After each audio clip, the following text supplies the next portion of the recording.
Yung laki. Isang malaking ahas na huli sa isang bahay sa Quezon City. Ang isa sa mga barangay tanod na kasama sa paghuli ay nilingkis pa ng sawa at nakuhanan pa nga ito ng live sa telebisyon. Isa pang malaking ahas ang nagtrending at kinaaliwan ng mga netizens dahil nahuli ito sa loob ng isang motorsiklo sa Tagbilaran, Bohol. Ako po si Roy Zin, welcome sa Kien Thoughts. Kung hilig mo ang mga ganitong videos, mag-like at mag-subscribe para lagi kang updated sa mga susunod na upload.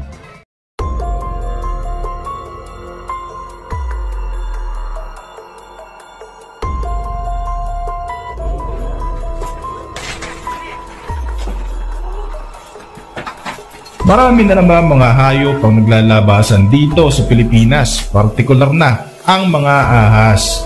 Mga hayop na dapat ay makikita natin sa mga kagubatan, subalit sa mga hindi inaasahang pagkakataon, nahuli ang 5 ahas na ito sa mga syudad kung saan nakikipagsiksikan sila sa napakaraming mga tao. Number 5, ahas sa Quezon City. Nagulat ang mga residente ng isang bahay sa Barangay Talipapa, Quezon City noong December 2022. Isang malaking sawa kasi ang hindi nila inaasahang makikita nila sa loob mismo ng kisame ng kanilang bahay. Ang mga nakatira sa bahay kaagad na tumawag ng tulong upang hulihin ang nasabing ahas. Sumaklolo naman ang ilang mga kalalakihan na hinatak palabas ng kisame ang naturang hayop na tansya nila ay posibleng galing sa Tulyahan River o sa mga bakanting lote ng nasabing lugar. Matagumpay namang nahuli ang naturang ahas. Napag-alaman nga na ito ay isang Burmese python na tinatayang nasa 9 feet ang haba. Ang Burmese python ay mga malalaking species ng mga invasive na ahas na matatagpuan mo sa Southeast Asia.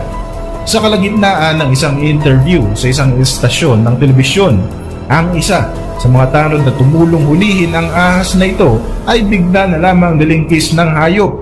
Mabuti na lang at walang nangyaring masama sa kanya. I-turn over naman ang Burmese python sa City Wildlife Office para mas mapangalagaan ito ng maayos. Number 4, ahas sa Marikina City. Noong July 2009, isang malaking ahas naman ang nahuli sa creek ng Strip 70 Village, Concepcion 1 sa Marikina City.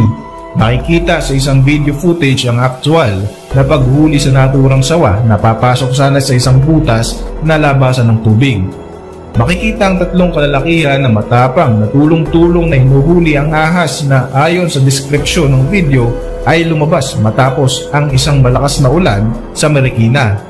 Matapos ang ilang segundong hilahan, tagumpay nilang nailabas ang ahas na tinatayang nasa 9 hanggang 12 talampakan ang haba. Ang sawa na ito ay isang reticulated python, isa sa pinakamalaki at pinakamahabang species ng mga ahas na native sa mga bansa sa Southeast Asia. Number 3, ahas sa Caloocan. Noong 2014, isang napakalaking sawa ang nahuli naman sa labas ng isang bahay sa Barangay 36, Caloocan City. Tinatayang nasa 15 talampakan ang haba ng reticulated python na ito. Ayon sa kwento ng kapitan ng barangay, tatawag sana siya ng tulong upang hulihin ang ahas na ito, subalit may ilang mga kabataan na malakas ang loob na hinuli na ito. Kagad namang ipinatawag ang isang zookeeper ng Caloocan Zoo dahil sa tingin nila ay nakawala lamang ang python mula sa kanyang kulungan. Tila ba domesticated daw kasi ang naturang ahas dahil kumpara sa mga wild na sawa ay mabait ito at hindi ito agresibo. Kagad naman itong dinala sa Caloocan Zoo upang matingnan ang kalagayan at upang mapangalagaan na rin ng mas maayos. Number 2, ahas sa Tagbilaran. Noong January 2023 lamang, isang ahas ang gumulat sa may-ari ng motorsiklong ito na nakaparada sa labas ng City Square, Tagbilaran City sa Bohol. Ang malaking sawa kasi nasa loob mismo ng kulay pink na motorsiklo na ito. Sa video footage ay makikita na tulong-tulong nilang nilabas ang sawa mula sa loob ng sasakyan. maingat nilang binukulat ang cover ng motor habang dahan-dahan nilang ine-estima kung kaya na bang ilabas ang naturang hayop. Maya-maya pa ay nagsigawan na nga ang mga tao nakikiusyoso at nakikimarites dahil lumabas na ang buntot ng ahas na kulay dilaw.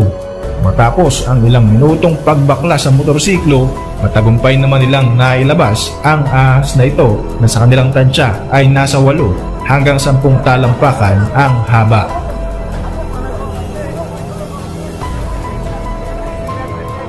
Number 1. Ahas sa Tondo, Maynila.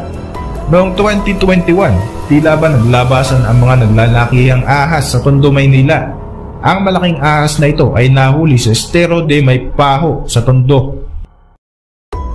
Hindi daw ito ang unang beses na may nahuling ahas sa kanilang lugar. Nagkakagulo raw ang mga tao o mga residente ng lugar na ito dahil sa isang napakalaking ahas na gumagala. Agad namang sumaklolo ang ilang kalalakihan upang tumulong. Nalambat ang ahas sa pamamagitan ng isang trash trap. Tinatayang aabot sa 10 talampakan ang haba ng sawa na ito na isang uri rin ng reticulated python. Agad naman itong itinurn over ng mga residente na nakahuli rito sa DENR. Noong 2022 naman ay napakarami rin ng mga ahas na nahuli dito sa Tondo. January pa nga lamang ng 2022 ay halos 12 ahas na at ilang makakamandag na mga kobra ang nahuli rito. Sa kanilang palagay, maaaring nanggaling ang mga ahas na ito sa ilog na malapit sa Tondo. Ilan lamang ang mga ahas na ito sa mga hayop na tila ba mas pinipili pang makipagsiksikan sa napakaraming tao dahil mauubos na rin naman kasi ang kanilang mga tahanan. Isa pa ay marami rin kasi silang makukuhang pagkain sa mga lugar na ito, tulad ng mga daga na alam nating madalas naglulungga sa mga estero, sa mga maduduming ilog at maduduming lugar at iba pa. Kung nagustuhan mo ang video na ito, pakipindot na rin ang ating like button bilang suporta at para sa inyong reaksyon, mag-iwan lang ng komento sa ibaba. Hanggang sa mga susunod na video, maraming salamat po sa patuloy niyong panonood at pagsuporta mga bossing.